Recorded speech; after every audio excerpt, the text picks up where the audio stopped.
By May 2026, the United States and Israel had destroyed 158 Iranian warships, including virtually the entire regular fleet and every last submarine.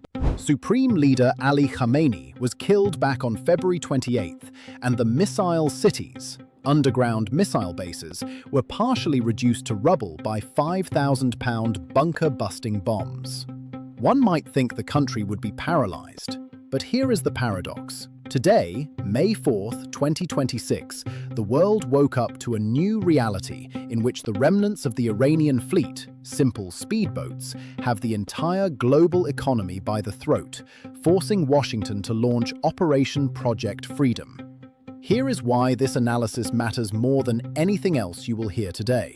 Right now, more than 850 vessels and 20,000 sailors are trapped in the Persian Gulf, running out of fresh water and food.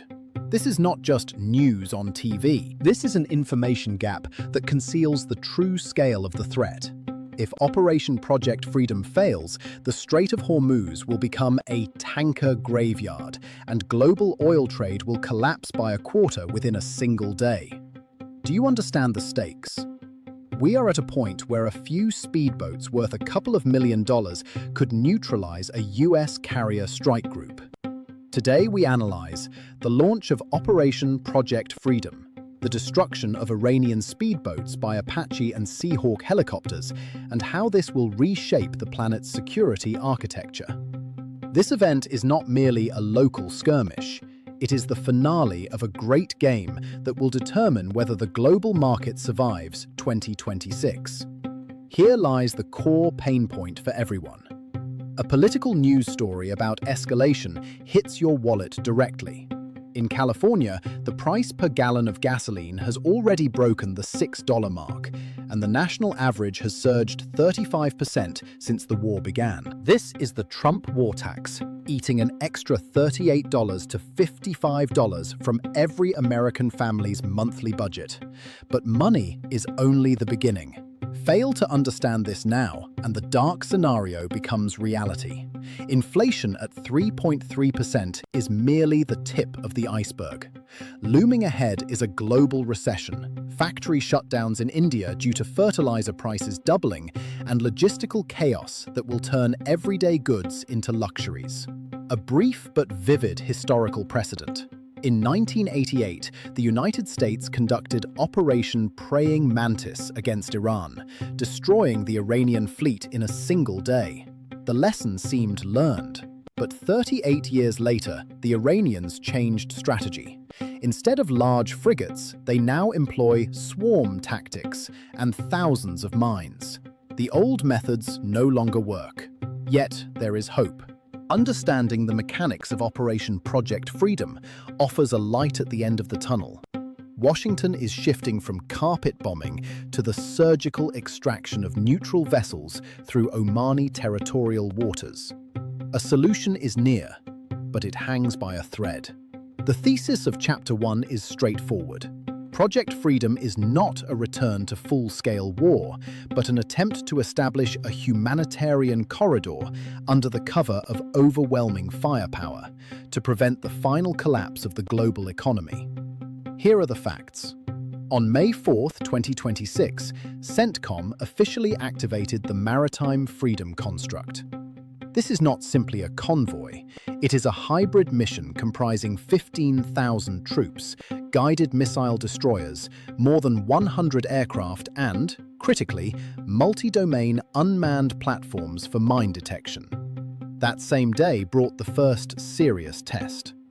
A group of Iranian fast attack craft, FAC-FIAC, attempted to impede the movement of commercial vessels. The response was immediate. AH-64 Apache and SH-60 Seahawk helicopters destroyed 6 or 7 boats. Here is the key takeaway. Admiral Brad Cooper described it as a clinical demonstration of defensive capabilities. Iran, which previously deployed swarms of 40 boats, could now muster only 6. This is the direct result of 2 months of war, during which Iran's military capacity has been dramatically degraded. The hard analysis of the situation. The US is deliberately keeping its aircraft carriers out of the strait itself, mindful of their vulnerability. Instead, it relies on helicopters and destroyers operating in the vicinity.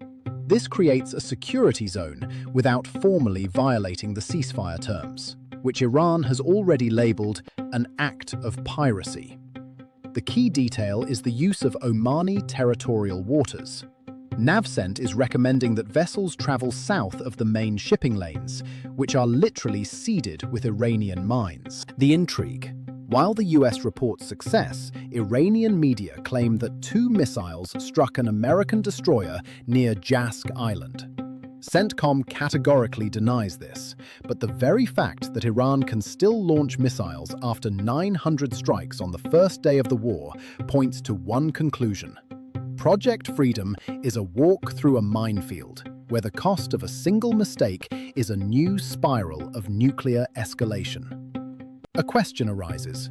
Who is actually giving orders in Tehran now that Ali Khamenei is dead? This is where things get truly strange. Following Khamenei's assassination on February 28th, power formally passed to his son, Mojtaba Khamenei, the first dynastic transfer of power since 1979. But here is the key. Mojtaba is a dark horse. He has never spoken publicly, led an intensely secretive life, and commands almost no authority among the clerics. Donald Trump has already called him a lightweight and stated that a leader not approved by the United States won't last long. Yet the facts suggest that behind the dynasty facade stands the real power player, the new IRGC, Islamic Revolutionary Guard Corps commander, Brigadier General Ahmad Vahidi. Vahidi is a man wanted by Interpol for a 1994 terrorist attack. He rose to power after his predecessors, Salami and Pakpour, were eliminated by Israel in the opening weeks of the war. The analysis. Iran has experienced a quiet military coup. Vahidi has effectively sidelined President Pezeshkian from decision-making, declaring that all key positions in the country are now controlled by the IRGC. This explains why diplomacy is stalled. While Iran's foreign ministry sends 14-point peace proposals through Pakistan, Vahidi's military commanders are ordering strikes on American ships. And here we reach the most dangerous transition. Iranian leadership no longer fears decapitation because it has already happened. They are now operating on the logic of a cornered animal. Vahidi believes the only path to survival runs through nuclear weapons, and the old Khamenei's fatwa banning the atomic bomb died with him. This transforms the Strait of Hormuz from a trade route into a detonator for something far more consequential. Now let's talk about why this affects your wallet. The 2026 Hormuz crisis is the most severe shock to the oil market since the 1970s. The facts speak for themselves. The price of Brent crude had risen to $126 per barrel by May 2026. But oil is only part of the problem. 20% of the world's liquefied natural gas, LNG, transits the strait, along with massive volumes of fertilizer.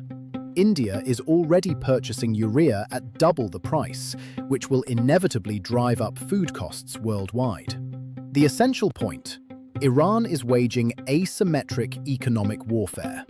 They understand they cannot defeat the US fleet in open combat, so they are striking at neutral countries. Closing the strait has almost no direct impact on the United States, which does not depend on this oil, but it devastates the economies of Southeast Asia and Europe.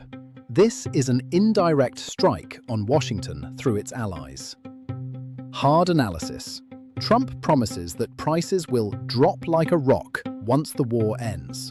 But experts warn, even if the strait reopens tomorrow, it will take months to demine the shipping lanes, restore infrastructure, and replenish depleted stockpiles.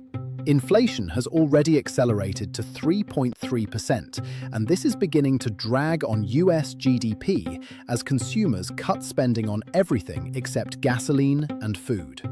And here comes an intriguing twist. The UAE has officially announced its withdrawal from OPEC. This is a major win for Trump, who accused the cartel of robbing the world. The Emirates are now prepared to pump oil at maximum capacity. But there is one problem. They cannot export it because of Iranian speedboats. This makes Operation Project Freedom the only chance for the UAE and for the entire global market to avoid collapse. The thesis of the final chapter. The window for diplomacy is closing, and Project Freedom is Trump's last attempt to resolve the matter without turning Iran into a glass desert. Here are the facts on the back-channel negotiations. Iran transmitted a 14-point peace plan through Pakistan. Their demands: complete lifting of the naval blockade, withdrawal of US forces from the region, unfreezing of assets and payment of reparations for war damage.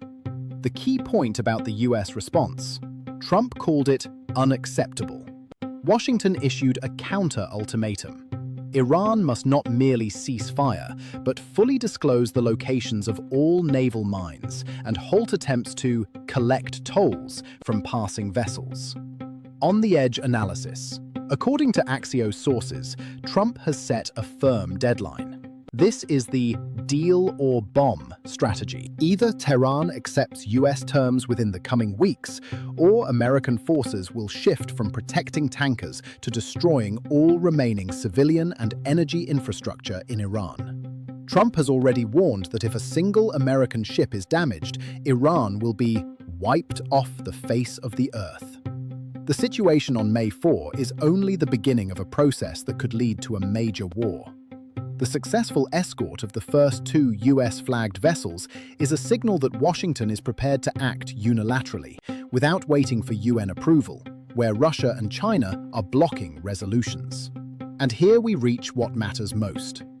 If Iran decides it has nothing to lose, it may order the Houthis to blockade the Bab el-Mandeb Strait as well, completely severing Europe from Asian markets. We are on the threshold of a global restructuring of trade routes.